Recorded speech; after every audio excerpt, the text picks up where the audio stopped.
ପିଲାମାନେ ତମେ ସମସ୍ତେ परफेक्ट स्क्वायर नंबर काढ़ा तो जान किंतु इम्परफेक्ट स्क्वायर केमी काढ़ा स्क्वायर रूट चलते आज वीडियो आम जाना देख प्रथम देखा ये जो नंबर टी अच्छी सेटा कौ नंबर स्क्वायर पाखे अच्छी सर 5 स्क्वायर 25 25 पाखे 27 5 को लिखिदेव तापर पिला माने ये जो नंबर टी 5 स्क्वायर टू केते अधिक अच्छी तो सर 2 अधिक अच्छी अच्छा ठे 2टा लिखिदेवा अच्छा 2 तले ये जो नंबर डबल कर लिखिदेवा 5 दूने 10 तो आंसर कौन है 5 plus 0.2 equal to 5.2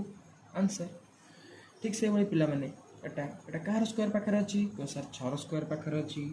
sir 6 square केते अधिक अच्छी सर 4 अधिक अच्छी 4 अच्छी तो आम तले कौन लिखा 6 डबल करदे 6 दूने 12 लिखिदेवा तो आंसर कौन है 6 प्लस लघिष्ठ गले 1/3 जोटा कि आसो 0.33 तो पे आंसर हो 6.3।